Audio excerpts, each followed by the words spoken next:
Hello! That was rubbish. All right. Hello. How are you? I'm very well. How are you? Yeah, I used to be a werewolf, but I'm all right. No! Hello, and welcome to episode 159 of the How to Survive podcast. My name is Joe, and joining me, as ever, is Chris. Hello. How are you? I'm very well. How are you? I'm good, thank you. This week's movie, Chris, Yeah, if you hadn't guessed. is An American Werewolf in London Yeah. from 1981, directed by John Landis. Yes. Fresh off the success of The Blues Brothers and Animal House, he made this horror comedy. Mm-hmm. Horromedy? Yeah. Horror? Yeah. About a werewolf, an American one, and in London. Yeah. Would you believe? Yeah. If you haven't seen American Werewolf in London, you've had 37 years to do so. But it is something of a cult film. Mm-hmm. It is worth seeing. There's not much to spoil. I mean, it's about a werewolf in London who is American. That's the film, essentially. Yeah. So don't worry too much about spoilers. But if you haven't seen it, you might like to go in unspoiled. So duck out now. It's available on Amazon Prime to stream or in all good car boot sales, I'm sure. Yes. You'd enjoyed it, did you? I'd enjoyed it, yes. Yeah. Good. Good. Is this the first time you've seen it? Yeah. Yeah. Yeah. Great. More on that. More insightful chat like that. Yeah. After we recap the plot. And that's coming up after this. So Chris, what's your prediction for the trailer? I'm interested. What sort of trailer do you think we've got for this? I think it will be classic 1980s, like in Northern England, like that sort of thing. I do not think it'd be more like, Yeah. David Kessler's got a problem. Oh, maybe. No, it's not wacky enough for that, is it? It's not enough whack to it. Yeah. We'll find out. We will. Did you hear that? What was it? A coyote. There aren't any coyotes in England. What happened to them? Well, the police report said they were attacked by an escaped lunatic. Must have been a very powerful man. Jack and I were not attacked by a man. It's an animal. A wolf. Did he say a wolf? Yes, I believe he did. Did you get a good look at the man who attacked you? Doctor, my memory is fine. It's my sanity I'm beginning to worry about. You've never had bad dreams before? Well, sure, as a kid, but never so real, never so weird. I'm going to look into your eyes.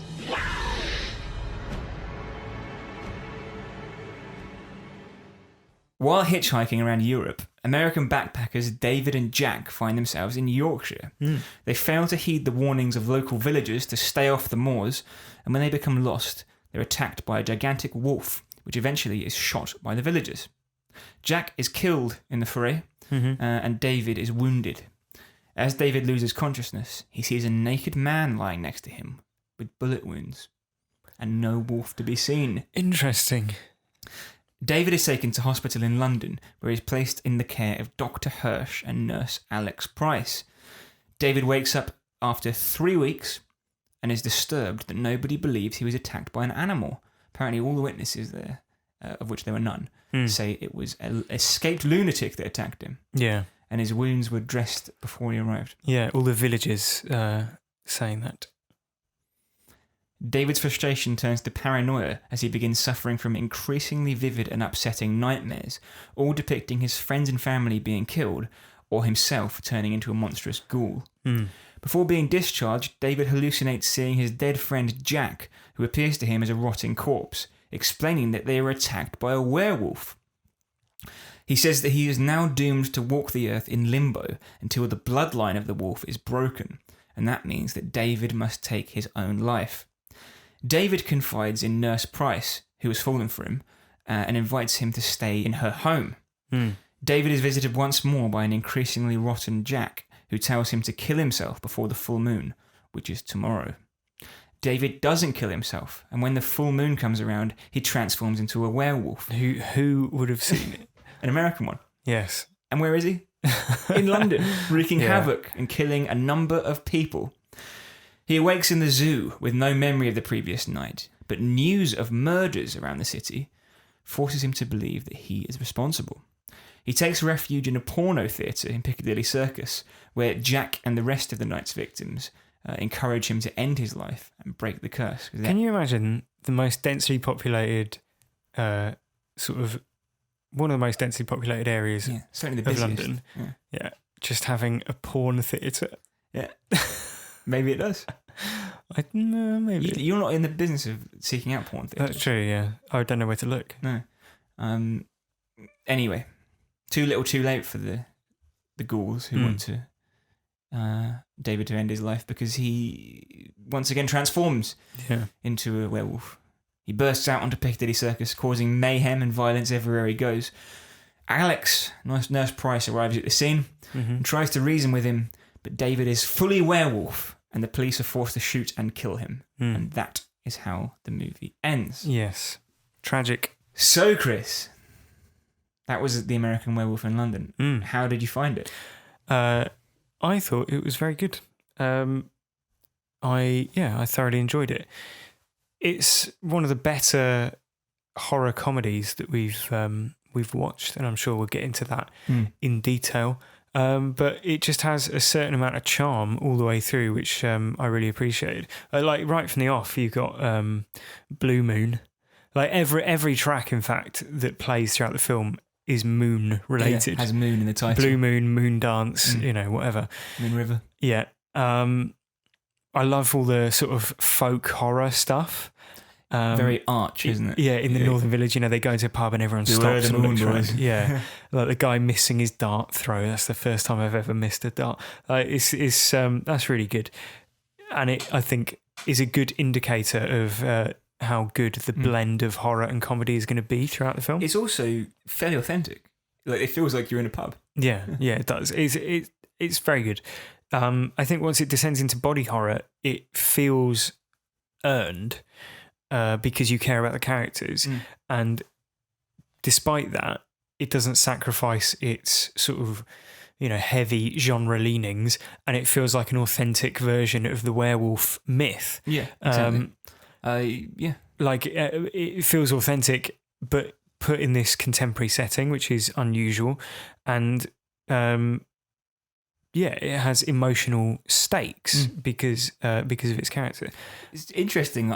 We haven't discussed our notes, but the 5 bullet points I've got here: likeable characters, a clear, concise mythology, good acting, stakes, and great special effects. Yeah, I thought as well that it was interesting that it felt like such an authentic portrayal of British class politics, given that it's directed by an American. But the scenes where the very well-to-do London doctor goes up to the Northern Village feel like, the divisions between two political classes. He orders a Campari and soda. Yeah, and they don't have it, obviously. Yeah, so that all that stuff is really enjoyable. Yes, I think the comedy parts are incredibly funny. Like the doctor, as you said, talking to the locals, talking to the police even.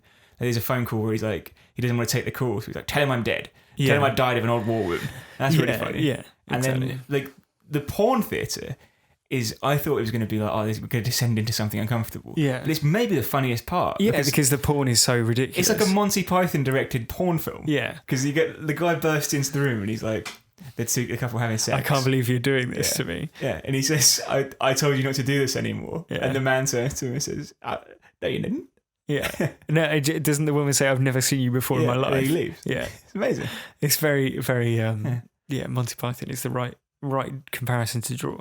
But the horror parts are horrifying, but they're also funny. Yeah. Because you've got, like, a man being turned into a werewolf, which looks agonising. Yes. And genuinely horrifying. Yeah, they sell the body horror elements of it, definitely. But it plays out under Blue Moon by Sam Cooke. So it's just like, there's a level of, like, lightheartedness to the thing, even though it is genuinely upsetting. Yeah, everything comes with a sort of wink to the camera, doesn't it? Like, all the crashes on Piccadilly Circus are terrifying and shocking, but they're also really over the top. So there's people, like, flying through windscreens and stuff. So you find yourself, like, chuckling. Yeah, because it's so outlandish. Yeah.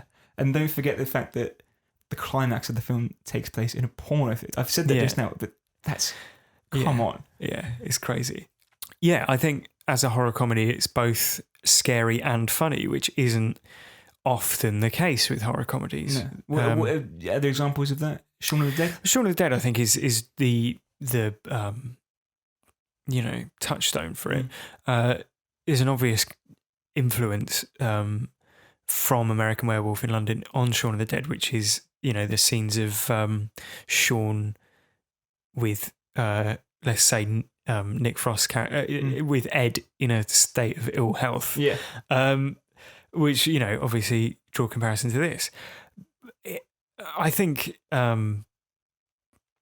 as with last week's film, Don't Look Now, you can see its influence on later movies, particularly horror comedies.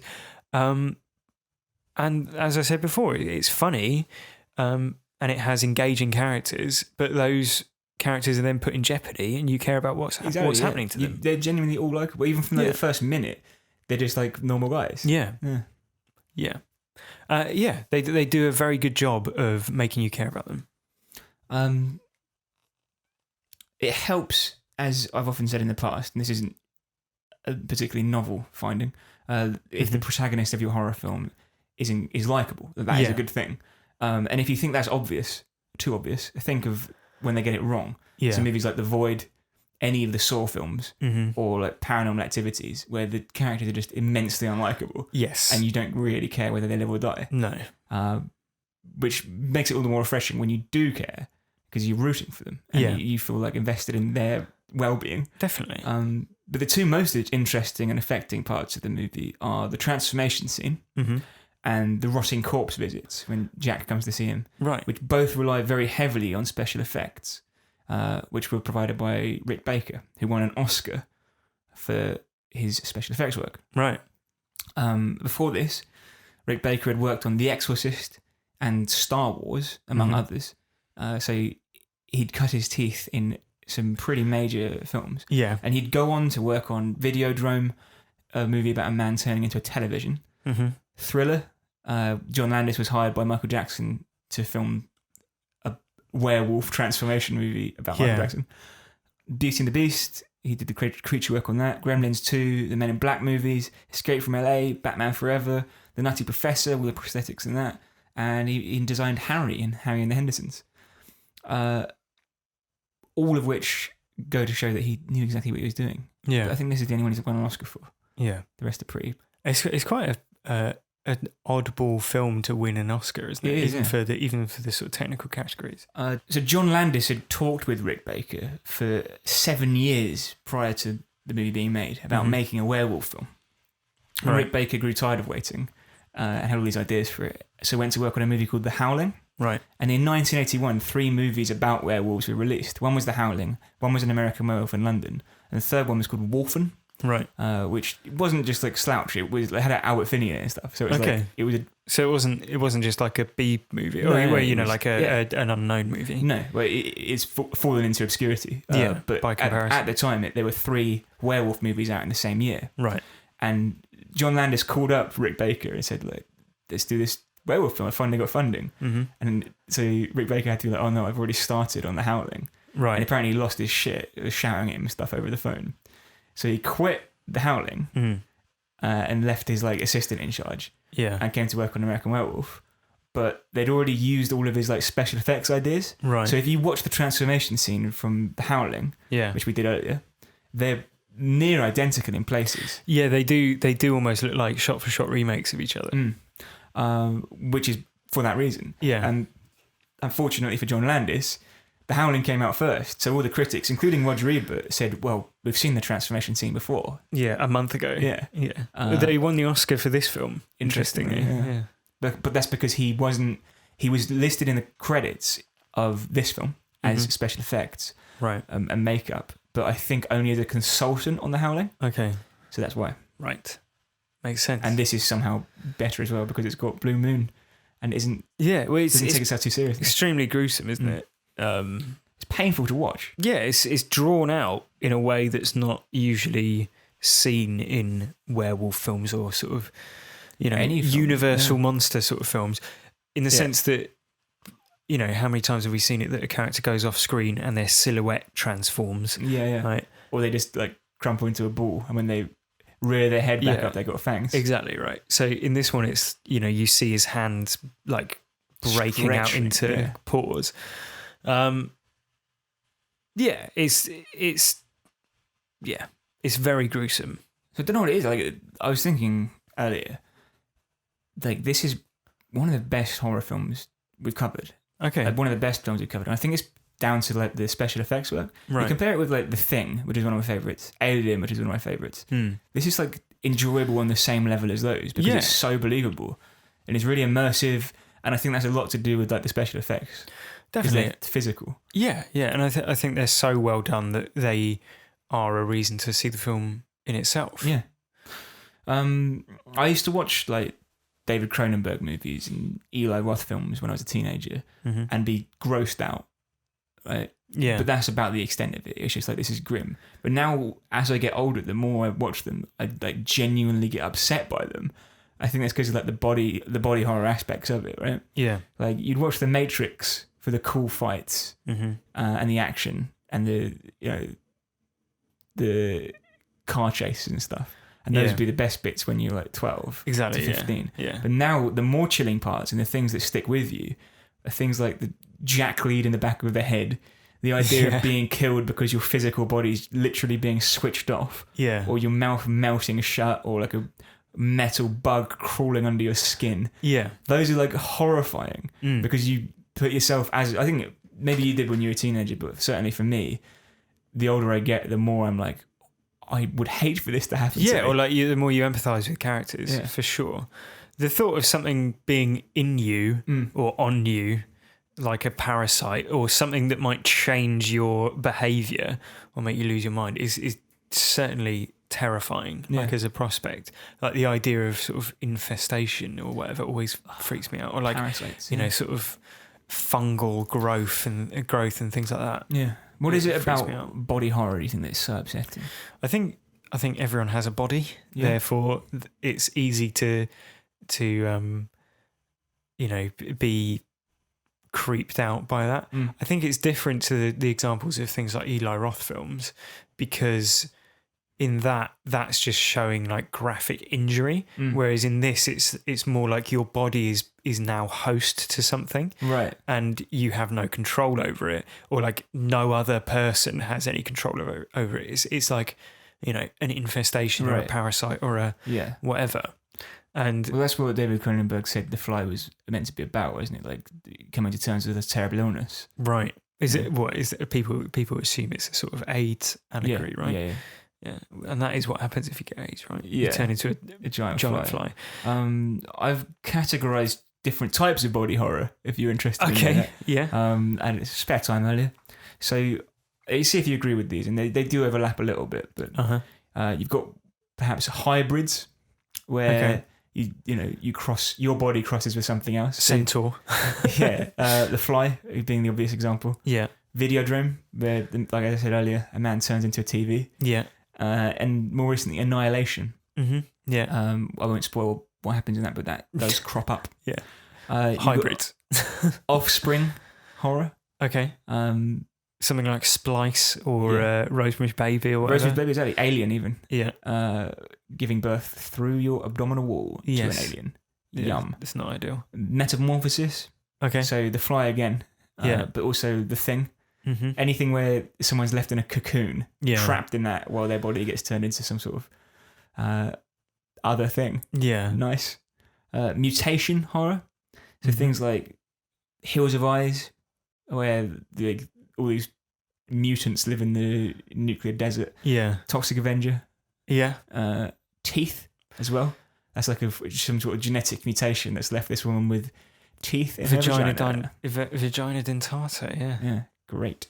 You've got undead body horror. Okay. So zombies. Anything with a zombie where you have to face the prospect that you're about to turn into a zombie. Yeah.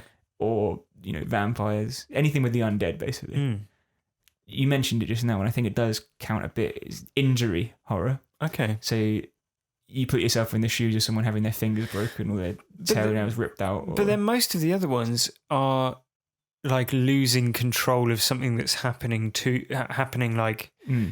But Hostel is that. It is, but that's just about someone being cruel to you, as opposed to the other ones seem to be more like your body is now host to something. I know, I understand, but I think there is a body horror in the injury thing. Yeah, like, I guess you think so. like, what if someone put a blow lamp to my face? That'd be horrible. Yeah. Yeah. What if a horrible thing happened to my body? I mean, it's not just those movies. Like, you've got Saw, you've got Hostel. You also got things like Life, where your monster, favourite film. Yeah, the monster crawls in and wreaks havoc. Yeah. Raw as well. Yeah. That is horrible because of an injury. Yeah. If you recall. Mm-hmm. And the movie I put here is Bone Tomahawk, where this is one of the things that of all the movies we've watched, it sticks with me. Yeah. Is the birthing mothers who have been like chopped their arms and legs off and blinded, and they're just used as birthing pods. Yeah. Yeah. And like, imagine that's a horrible flare. Yeah. You've got possession horror, where you things like The Exorcist, and I'd say Get Out is in there as well, where you had your brain given over to somebody else. Being John Malkovich as well. John Malkovich has to face the prospect that he's going to have to play host to a team of people in his head. Yeah. And finally, Imagine Being Them horror. Right. Things like, the fact that Jason, Leatherface, and whatever the fucking guy's name in Howard, Pinhead, they look like they're not having too much of a good time just with the bodies they've been given. That's true, yeah. So, try getting a date if you are Leatherface. Yes. For example. It'd be difficult. Yeah. Yeah. It looks hard to exist as those people. Yeah, it's true. So those are my body horror categories. Yeah. Do you think that? I think that's pretty extensive. I think you've covered all the bases. It's always an interesting one when a body horror film comes up. I think it always sort of sets you, it makes your hair stand up on your back or whatever. Yeah. Like on the back of your neck, I should say. Yeah. Don't have any hair on my back. Get it all waxed off, Joe. Yeah. Its own body horror. Yeah. Yeah. Well, we know a lot about body horror. Yes. After that. And we know a lot about an American Werewolf in London. Yeah. Yeah. But how much do you really know about characters in places? Let's find out in a character in a place quiz. Brilliant. What's going to happen is I'm going to describe a character from a film that we've watched on the podcast with a description of them. We've watched it on the podcast? Yes. Okay. They're all films we've covered, so you can feel involved.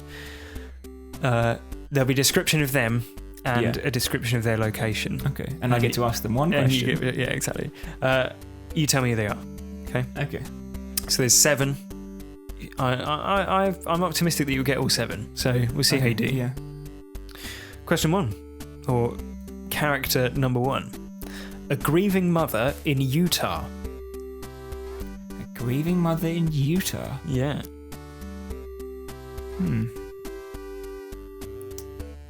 What year was it? 2018.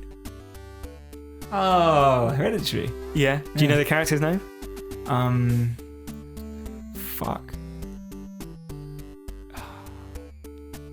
Give me a clue. People will always be asking her if she's okay. Annie. Yeah, correct. Question 2. You get bonus point if you get their names as well. Okay. A Spanish Romani in Wellington. What is a Spanish Romani? As in, or Romani, or however you pronounce it. Oh, hello, Paquita.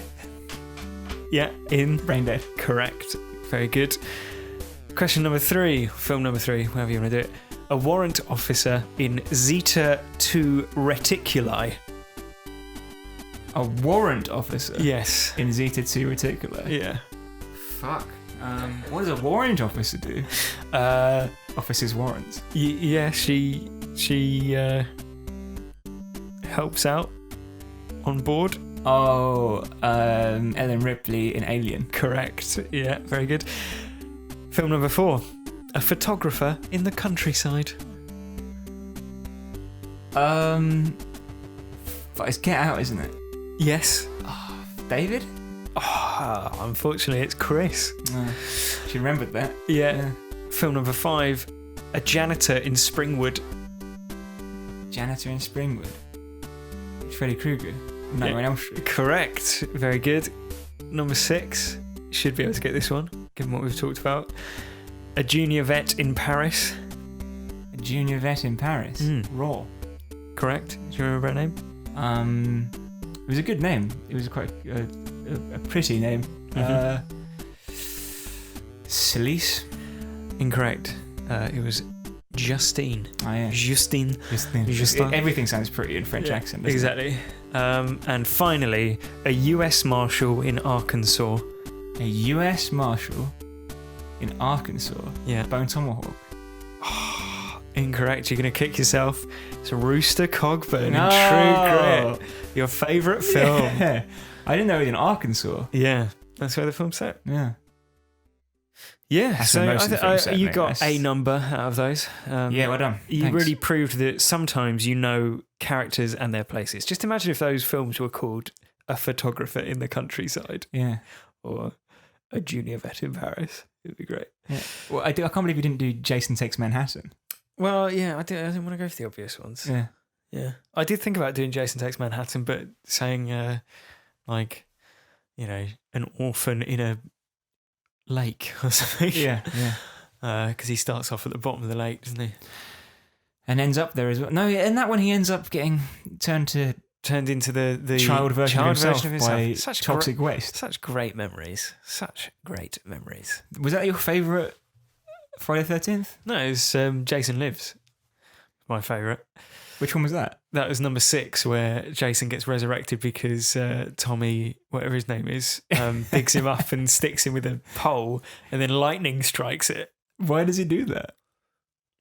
Because he wants to prove Jason's dead, doesn't he? I think. But he is dead. Why would he bring him back to life? No, he's not trying to bring him back to life. He does that inadvertently. So he goes there to make sure he's dead. Yeah, and accidentally brings him back to life. Yes, exactly. What are the odds? What an irony. Yeah. Are you?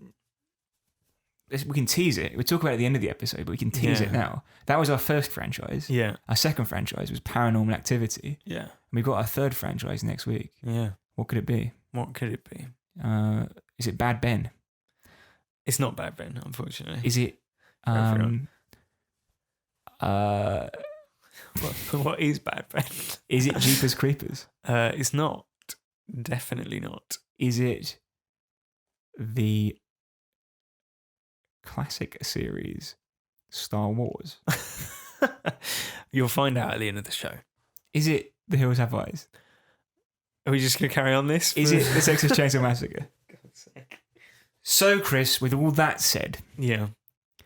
how if you were an American Yeah. werewolf in London, Yeah. how would you survive? Well, I wouldn't be. This advice is not for any werewolves listening, but anybody, American or otherwise, who happens to be in London or any location around the world, if you hear of a violent incident, violent struggle, a rabid animal in a contained location, the last thing you should do is run directly over to it and crowd round the only exit for said beast. Yeah. Now in Piccadilly Circus, in the porno theatre, the famous Piccadilly Circus porno theatre that we all know and love. Have you ever been there? Yeah. David starts killing multiple people, everyone inside, police officers. This is Wolf David. Wolf David, yeah. Wolfman David is killing many, many people inside the porno theatre. Yeah. And the woman who runs the ticket office starts hysterically screaming, and people run over initially to her aid, and then to see what commotion is going on. Rubberneckers. Yeah, rubberneckers. And a lot of them end up dead because David, of course, smashes through the doors, mauls a number of people to death, and generally wreaks havoc in Piccadilly Circus, as we said. Now, that wouldn't have happened if people had maintained a safe distance from any ongoing incidents. And also, the other thing to bear in mind is that when you crowd round an incident like that, you're stopping the emergency services from getting to where they need to be. Absolutely. I remember seeing something similar in person in London as well. There'd been an accident. I was unfortunate. I mean, the person in the accident was much more unfortunate than I was. Yeah. But I saw it was not pleasant. But as I walked away, I saw the emergency services trying to get to the person, and people further down were blocking the road from just tooting their horn because they thought it was a traffic jam. Right. Very upsetting. Yeah. It's a compounding element to an already tragic circumstance. Yes. So that's fair advice, works for both the movie and the real world, I think. Yeah. Yeah. You make all this mealy mouth. Okay.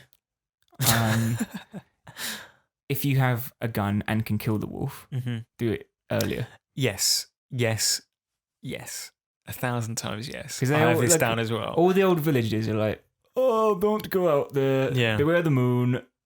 Like, but then they kill the wolf in like 1 second. Yeah, and they don't kill David, who is obviously infected. Yeah, and they know, right? They understand the mythology and the genealogy, or however you would call it. Yeah.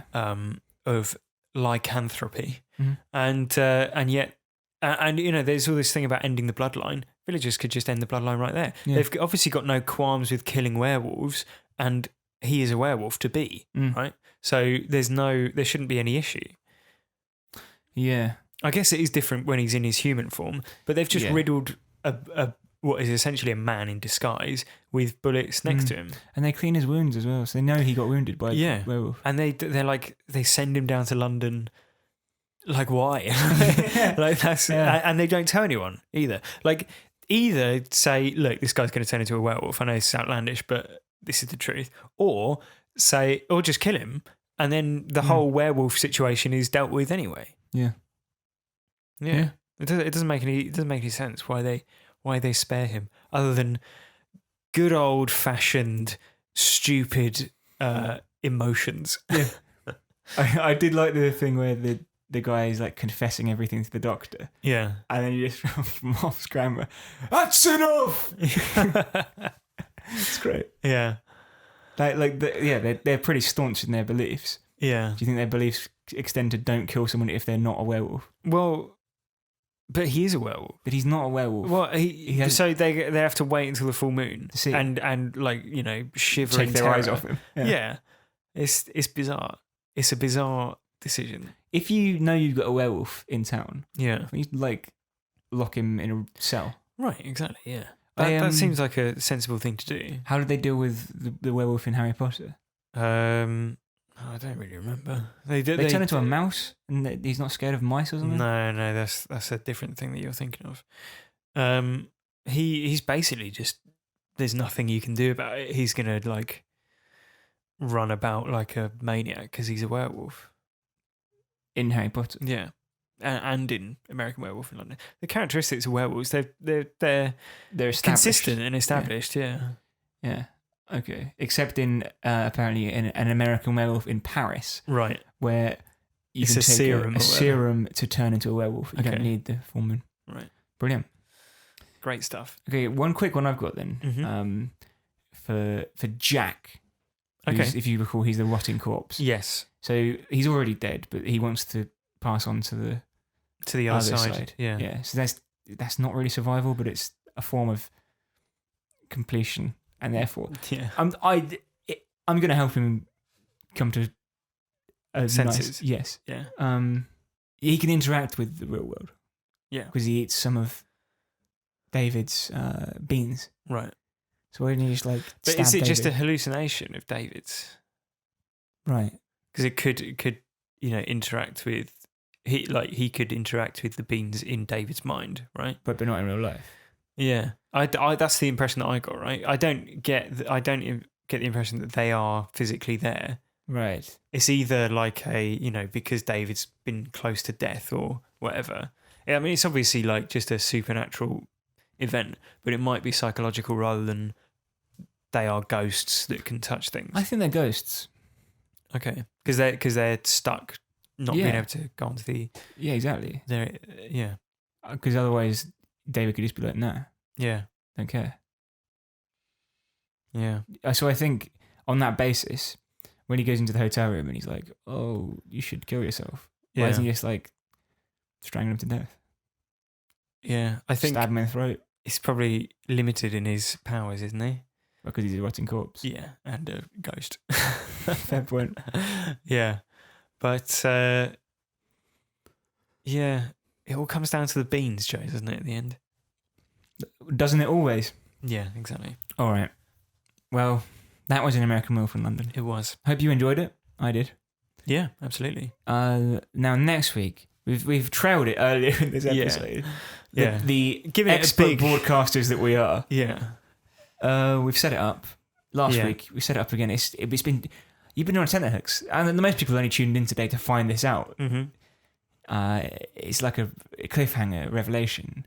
What is going to be the next franchise on the How to Survive podcast? And now we've done Friday the 13th. Mm-hmm. We've done Paranormal Activity, Yeah. and we had a big bucket to choose from listener suggestions. Yeah. And just to recap a few of those, Mm-hmm. you may remember Devin recommended Bad Ben, the Bad Ben series. Yeah, And famously. you, yeah. you dressed him down. Yeah, he got what he deserved. Now we've had the Resident Evil Mm-hmm. suggested. How do you feel about that? The thing with it might just seem like, oh, let's just do a franchise, right? But we're committing to sort of, A lot of time. 2 years probably Mm. of watching a film every 10 weeks. 18 months maybe. I don't know. And so we want to make it a good thing. And the great thing about Friday the 13th, less so with Paranormal Activity, is that every film felt the need to do a spin on its conceit every time. Whereas Resident Evil and a few of the other suggestions, the Resident Evil films are basically The same film. identical. Yeah. Like they all have that same feel. They're all directed by Paul W.S. Anderson as well, which I think probably helps with that, making them feel consistent. But consistency is not necessarily what we want. What we want is something where We're not going to revile having to watch it every week. yeah, you want the films to contradict each other, and that's what makes for entertaining and infuriating viewing. The mythology to be inconsistent and confusing. And impenetrable. Yeah. Yeah. Yes. Sharknado. I think they're just the other thing is that we want the listeners to feel involved, right? Yeah. Because those are the ones that are the most fun to do, I think, because we get a lot of feedback. People write in to say what they feel about the films. And when we're watching obscure or really bad films, we get fewer emails. Sharknado, I think, falls into both of those categories. Yeah. The average person on the street hasn't seen any Sharknado films, I would wager. How many have you seen? None. No, I think I've seen one. Okay. Well, there you Did we go. not watch one together? Was Was I that don't Mega believe Shark so. versus Giant Octopus? I can't remember. Forget that. Children of the Corn and Hellraiser, both suggested by Kieran. Yeah. I mean, I don't know why Kieran's still allowed to email. Hills of Eyes. We didn't enjoy The Hills Have Eyes the first time round. We didn't have any incentive, I don't think, to choose that. The Purge. The Purge is an interesting one. I think again, they're just sort of two of a kind. And also there's only 4 of them, so. Yeah, it would only be 40 weeks of our lives. exactly. Yeah. All right, that brings it down more or less to which we would umming and ahhing on, weren't we? Yeah. I mean, we're ruling out Halloween because there's there's one coming out next month and it would confuse the running chronology. Yeah. That is true. Yeah, the runner up was Halloween, I think. No, not quite. Was it? Child's Play was in there. Child's Play and Halloween were the runners up. Child's Play is interesting because they've been going for sort of 25 years, 30 years, still making them, and it's such a strange and outlandish premise.